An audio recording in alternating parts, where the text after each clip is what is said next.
అంటే అమలాపురం ఆహా అంటే ఆహాపురం అంటే ఇచ్చాపురం ఈల వీడు ఒక్కడు ఎప్పుడు చూసినా పాటలు పాడుతూ ఉంటాడు.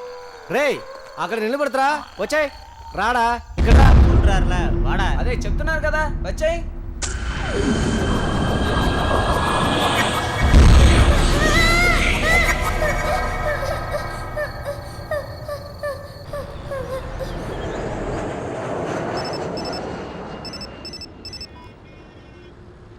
ஹலோ ராம் எங்க இருக்கீங்க? நாங்கெல்லாம் ரெடியா இருக்கோம். ஏண்டி 5 நிமிஷத்துக்கு ஒரு தடவை ஃபோன் பண்ணி இப்படி எங்க இருக்கன்னு கேட்டா நான் என்ன சொல்றது? நான் டிராஃபிக்ல மாட்டிட்டு இருக்கேன் வந்துடுறேன். அதுக்கே இப்படி கோவப்படுறீங்க? இப்படி தொல்லை பண்ணிட்டே இருந்தா அட்லீஸ்ட் நான் சொல்றத புரிஞ்சுக்கிறவளா இருந்தாலும் பரவாயில்ல. ஏய் ஷாம்லா, காதலியா இருந்தா மறுபடியும் கூப்பிடலாம். இப்பதான் பொண்டாட்டி ஆயிட்டால எதுக்கு?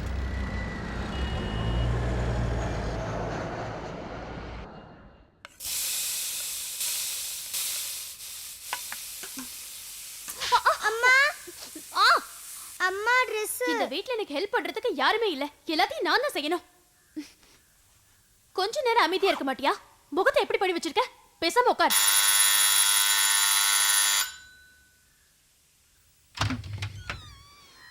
ஏய் ஷாமலா, வெளிய போற மனுஷனுக்கு 1008 பிரச்சனை இருக்கும். அதெல்லாம் புரிஞ்சுக்காம இப்படி கோவப்பட்டா என்ன அர்த்தம்? என்னைக்கு தான் உங்களுக்கு பிரச்சனை இல்ல? உன் அம்மா ஏண்டி இப்படி இருக்கா?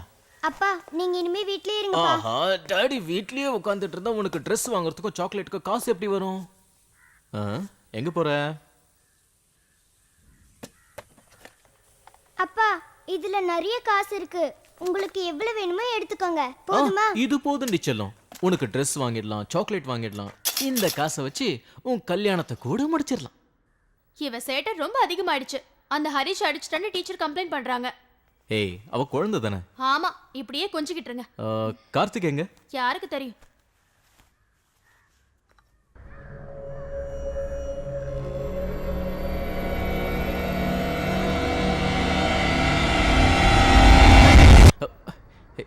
என்னாச்சு?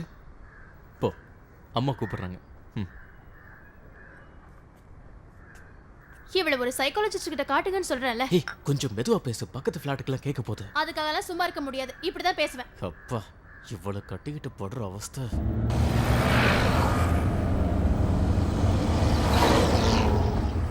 இங்க எங்களுக்கு பழக்கமான ஃபேமிலினா நீங்க மட்டும்தான். ஆனா கொஞ்ச நாளாவே உங்களை பார்க்கவே முடியறது இல்லையே. ராம் காலையில எழுந்திருக்கிறதுல இருந்து ராத்திரி வரைக்கும் ஹாஸ்பிட்டல்லே தான் கதியா கிடப்பாரு. 2 கை குழந்தை இருக்குங்கிற கவலை கூட இவருக்கு இல்ல. அதே மாதிரி தான் எனக்கும். மூச்சு விடுறது கூட நேரம் இல்லை. ஃபுல் டைம் பிஸியாக இருக்கேன். ஒரு பக்கம் கிளினிக், இன்னொரு பக்கம் போலீஸ் டிபார்ட்மெண்ட்டில் கன்சல்டன்சி. எப்பவும் நான் இவ கூடவே இருக்கணும்னு நினைக்கிறேன். இருக்காதா? கல்யாணமாகி 2 குழந்தை ஆனதுக்கப்புறம் கூட ஷியாமலா இன்னும் காலேஜில் படிக்கிற பொண்ணு மாதிரி தானே இருக்கா? அது என் தலையெழுத்து. எப்படா 18 வயசு ஆகும்னு எங்க வீட்டுல காத்துக்கிட்டே இருந்தாங்க. இவர் டாக்டர் ஆச்சே, இந்த மாதிரி வரன் கிடைக்காதுன்னு சொல்லி கட்டி வச்சுட்டாங்க.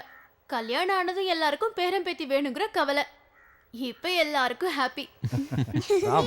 இவங்க இப்படித்தான் பேசுவாங்க. இதை கேட்டு நம்ம வீட்டில் இருந்தோம்னா அப்புறம் மதிக்கவே மாட்டாங்க. என் பொண்டாட்டியும் அப்படிதான். கார்த்திகா வாடா செல்லம், ஏன் அங்கிள்கிட்ட பேச மாட்டியா?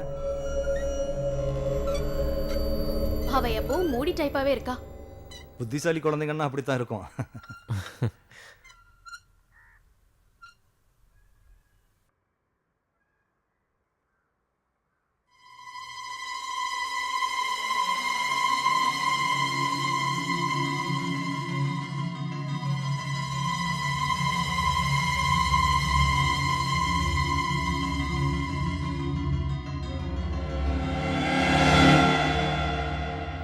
ராம் கொஞ்சம் வாங்கல. பசங்களையும் பார்த்துக்கிட்டு வீட்டையும் கவனிக்க முடியல. எனக்கும் அதான் பிரச்சனை. எங்க வாடா செல்லம்.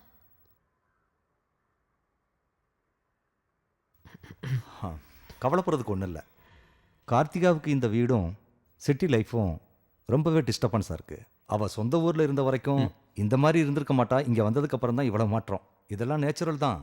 அவளுக்குள்ள ஏதோ மன அழுத்தம் இருக்குது. வினோத், இதுக்கு என்னதான் வழி? வேறு ஏதாவது மெடிக்கேஷன்? அதுக்கெல்லாம் இப்போ அவசியம் இல்லை. அவளுக்கு இடமாற்றம் தேவை. அதாவது இப்போ இருக்கிற வீட்டை விட்டு வேறு வீட்டுக்கு போனால் நல்லாயிருக்கும். அவள் ஓடி ஆடி விளையாடுற மாதிரி இடம் இருக்கணும். அது அவளுக்கு மட்டும் இல்லை, உங்களுக்கும் ஒரு நல்ல ரிலீஃபை கொடுக்கும். நீங்கள் அவசியம் இந்த வீட்டை மாற்றுறதுக்கு முயற்சி பண்ணுங்கள்.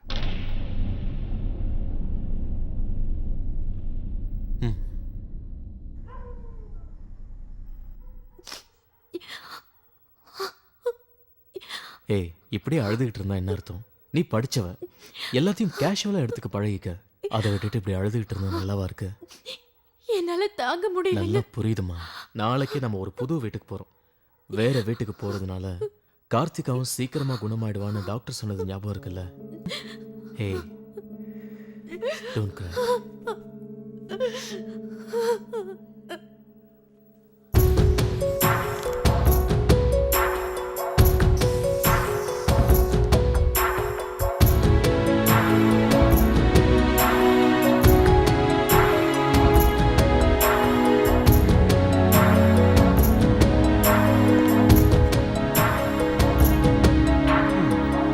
நான் வரமாட்டேன்.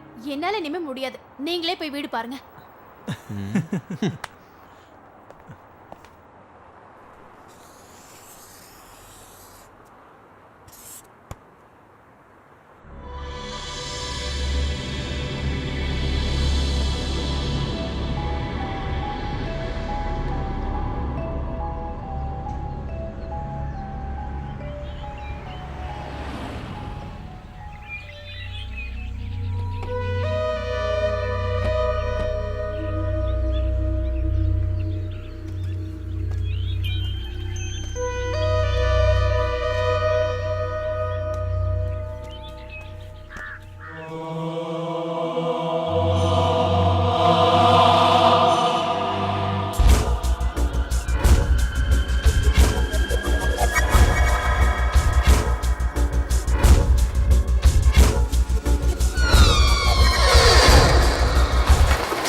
என்ன இங்க யாரையுமே காணோம்? உள்ள போய் பார்க்கலாம் சார்.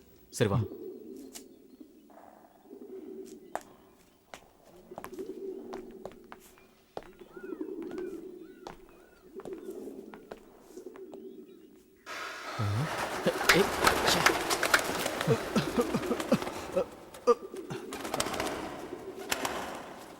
குட்.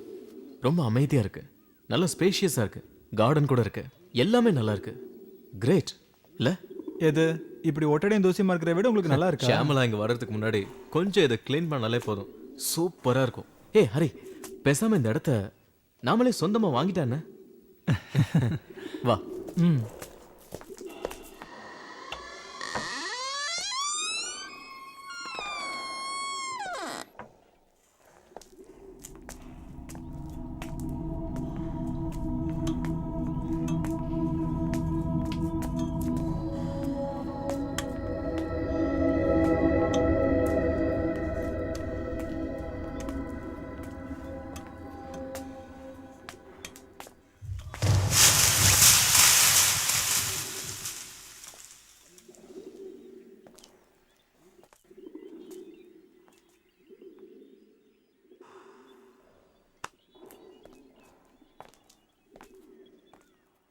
நல்ல வியூ இல்ல?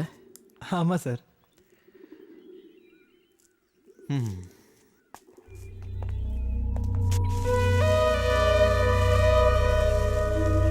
போலாம்.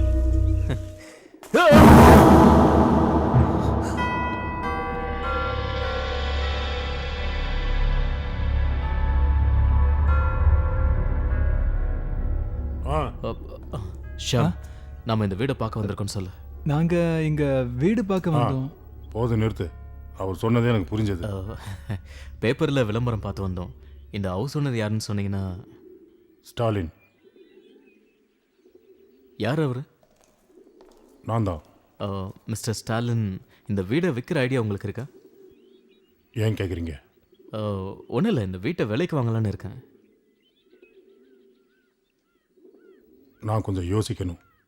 நம்பர் கொடுத்துட்டு போங்க, நானே கூப்பிடுறேன். This is my number. டாக்டரா நீங்க? ம்.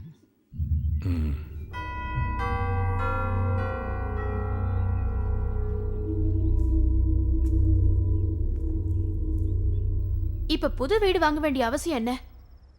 நம்ம அவ்வளவு பணத்துக்கு இப்ப எங்க போறது? ஷியாமலா, எந்த விஷயமா இருந்தாலும் கொஞ்சம் ப்ராட் மைண்டோட திங்க் பண்ணி பாரு. எவ்வளோ நாளைக்கு தான் நம்ம வாடகை வீட்டிலே இருக்க முடியும்? குழந்தைங்களும் இங்கே தான் படிக்கிறாங்க. சொந்த வீடாக இருந்தால் நல்லா தானே இருக்கும். இன்னும் கொஞ்ச நாளுக்கு அப்புறம் ஒருவேளை அந்த வீடு நமக்கு வேணான்னா வித்துடலாமே. ம் அப்பா ஓ, நீ இன்னும் தூங்கலி அடிச்சலாம். தூக்கம் வரலப்பா. நம்ம எப்ப புது வீட்டுக்கு போக போறோம்? உங்க அம்மா சம்மதிச்சா நாளைக்கே போயிடலாம். எல்லாத்துக்கும் நீங்க ஈஸியா டெசிஷன் எடுக்கிறீங்க. ஹே, இப்போ நமக்காக நம்ம வீடை மாற்றலனாலும் கார்த்திகாவுக்காக மாற்றி ஆகணும்.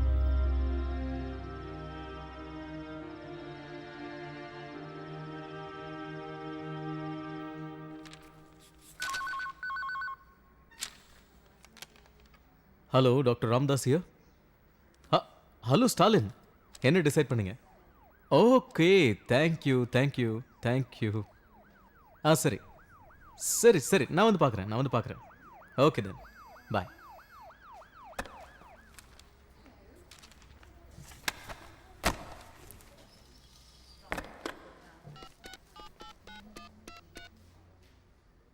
ஹலோ ஷமலா, வீடு ஓகே. வீட்டுக்கு பின்னாடி இருக்கிற அவுட் ஹவுஸை தவிர மற்றதெல்லாம் எங்களுக்கு சொந்தம். ஓகே.